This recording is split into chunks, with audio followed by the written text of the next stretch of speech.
살아남는 이들 제6장 가인과 아벨 그리고 그들의 재물. 아담의 아들 가인과 아벨은 성격이 매우 딴판이었다. 아벨은 하나님을 경외하였다. 그러나 가인은 아담에게 선언하신 저주와 그의 죄악으로 인하여 땅이 저주를 받은 것에 대하여 반감을 품고 하나님을 원망하였다. 이 형제는 인류의 구원을 위하여 준비된 것에 대해 배웠다. 그들은 처음 난 양을 죽여 그 피와 함께 하나님께 엄숙하게 번제를 드려 하나님을 공경하고 또한 약속하신 구주를 의지하는 믿음을 표시하며 겸손히 순종하는 제사의 의식을 행하라는 요구를 받았다. 이 제사는 저희의 죄와 사람을 위하여 큰 제물이 되시기 위해 장차 오실 구주를 항상 유념하게 할 것이었다. 가인은 약속하신 제물 되시는 구주에 관하여 불평과 불신의 마음으로 여호와께 제물을 드렸다. 그는 순종에 관한 계획을 엄격히 좇아서 어린 양을 구하여 땅의 소산과 함께 드리기를 원하지 않았다. 그는 땅의 소산만을 취했으며 하나님의 요구는 무시하였다. 하나님께서는 피 흘림이 없이는 죄 사함이 있을 수 없다는 것을 아담에게 이미 알려주셨다. 가인은 땅의 소산 가운데서 가장 좋은 것을 드리려고 신경을 쓰지도 않았다. 아벨은 그의 형에게 희생 제물의 피 없이 하나님 앞에 나아가지 말라고 충고하였다. 맏형인 가인은 그의 아우의 말을 들으려고 하지 않았다. 가인은 아우의 권고를 무시하고 그 제사 예물의 필요성에 대하여 의심과 불평을 가지고 그의 제물을 드렸다. 그러나 하나님은 그것을 간합하지 않으셨다. 아벨은 하나님이 명하신 대로 처음 난 양들과 살찐 것들 중에서 가져다가 장차 오실 메시아에 관한 확실한 신앙을 가지고 겸손과 존경하는 마음으로 제물을 드렸다. 하나님께서 그의 제물은 존중하셨다. 하늘에서 빛이 번쩍이더니 아벨의 제물을 불살라 버렸다. 가인은 하나님께서 자기의 제물을 간합하신다는 아무런 표시도 보지 못하였다. 그는 하나님과 자기 동생에 대하여 화를 냈다. 하나님께서는 한 천사를 가인에게 보내사 그와 더불어 말하도록 하였다. 천사는 가인이 노한 이유를 묻고 만일 하나님께서 지시하여 주신 대로 잘 행하면 하나님께서 그를 받으실 것과 그의 제물을 귀히 여기실 것이라고 말하였다. 그러나 그가 하나님이 지시하는 대로 겸손히 복종하며 하나님을 믿어 순종하지 않을 때에는 하나님께서 그의 제물을 간합하실 수 없는 것이다. 하나님께서 그의 제물을 받으실 수 없었던 것은 하나님이 공평하시지 않거나 혹은 아벨에게 편애를 나타내신 것이 아니라 다만 자신의 범죄와 하나님의 명백하신 명령을 불순종하였기 때문이라는 것을 천사가 알려주었다. 즉, 가인이 선을 행하면 하나님이 그를 받으실 것이고 아우는 형의 말을 들을 것이며 맏아들이기 때문에 그가 주도권을 잡게 될 것이라고 하였다. 그러나 가인은 천사에게 이처럼 충실하게 가르침을 받았지만 뉘우치지 않았다. 자기의 불신에 대하여 자책하고 반성하는 대신에 그는 아직도 하나님이 불공평하고 편애하신다고 불평하였다.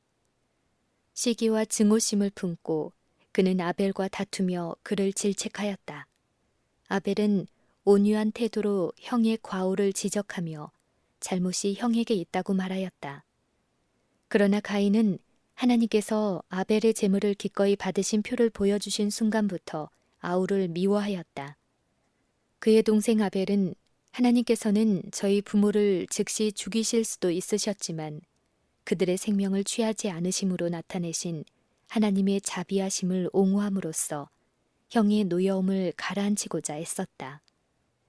그는 가인에게 하나님께서 그들을 사랑하신다는 것과 그렇지 않으면 무죄하시고 거룩하신 그의 아들이 사람이 자신의 불순종 때문에 받아 마땅한 진노를 당하게 하지 않으셨을 것이라고 말하였다. 사망의 시작. 아벨은 하나님의 계획을 합당하다고 설명하였으나 가인은 심히 노하여 아벨을 미워하고 격분하여 드디어는 아벨을 죽였다. 하나님께서 가인에게 네 아우 아벨이 어디 있느냐고 물으셨을 때 그는 내가 알지 못하나이다. 내가 내 아우를 지키는 자니이까? 하고 죄된 거짓말을 하였다. 하나님께서는 그의 범죄에 대하여 알고 계시다고, 즉 그의 온갖 행동과 마음에 생각하는 것까지라도 다 훤히 알고 계시다고 가인에게 알려주셨다. 그리고 가인에게 말씀하시기를 네 아우의 핏소리가 땅에서부터 내게 호소하느니라. 땅이 그 입을 벌려 네 손으로부터 네 아우의 피를 받았은즉 네가 땅에서 저주를 받으리니 네가 바꿔라도 땅이 다시는 그 효력을 내게 주지 아니할 것이요 너는 땅에서 피하며 유리하는 자가 되리라고 하셨다. 저주가 땅에 내려졌을 때 처음에는 그것을 별로 느낄 수 없었다. 그러나 이제는 이중의 저주를 받았다.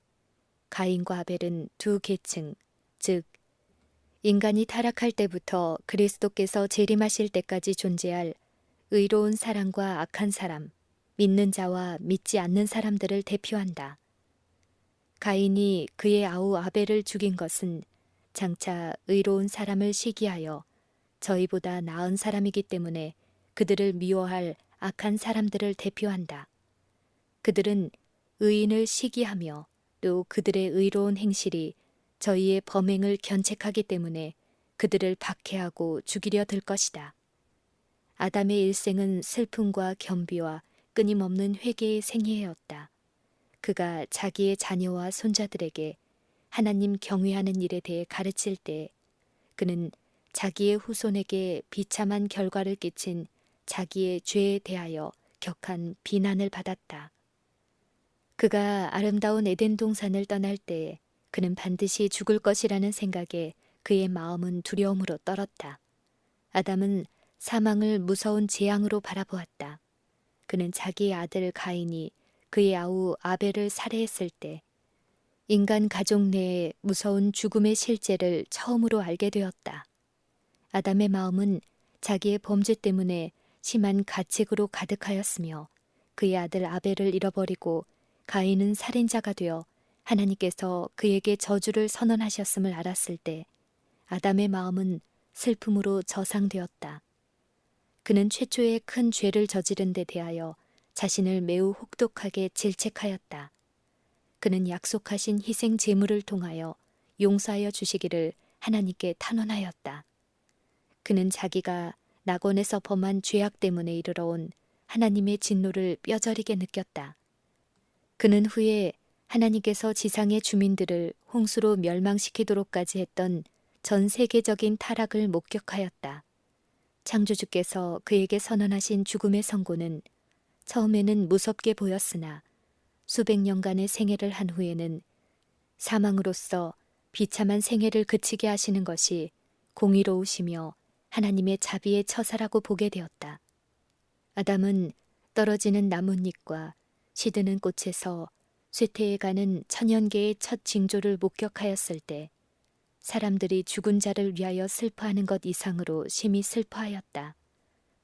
비교적 연약하고 섬세한 꽃들이 시드는 것을 보고는 그다지 크게 슬퍼하지는 않았으나 사람의 특별한 유익을 위하여 창조하셨던 높고 풍치 있는 튼튼한 나무가 잎이 떨어지고 쇠락하여 갈 때 그에게는 하나님께서 인간의 특별한 유익을 위하여 창조하신 이 아름다운 자연이 전체적으로 파멸되어 가는 것처럼 보였다.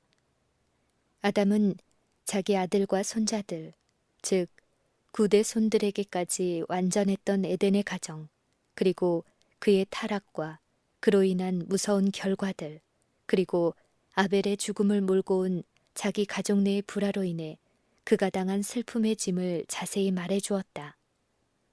그는 하나님께서 당신의 율법을 엄격히 지켜야 할 필요성을 그들에게 가르치시기 위하여 그가 겪도록 하신 고통들을 그들에게 이야기했다. 아담은 그들에게 죄는 그것이 어떠한 모양으로 짓든지 간에 징벌을 받으리라고 선언하였다. 만일 그들이 하나님을 사랑하고 경외하면 그들을 자비롭게 대해 주실 하나님을 순종하라고 간절히 부탁하였다. 천사들은 아담이 타락한 후에도 그와 교통을 유지했으며 그에게 구원의 계획에 대해서와 인류는 구속받을 수 없는 지경에 빠진 것은 아니라는 것을 알려주었다. 비록 하나님과 사람 사이에 무서운 분리가 일어났을지라도 그분의 사랑하시는 아들의 희생을 통해 사람이 구원을 받을 수 있도록 일찍이 대책이 마련되어 있었던 것이다. 그러나 저희의 유일한 소망은 겸손한 회개의 생애와 이미 준비된 희생 제물을 믿는 데 있었다. 이와 같이 그리스도를 유일한 구주로 믿고 받아들이는 자는 모두 하나님의 아들의 공로를 통해 다시 그분의 은총을 받게 될 것이다.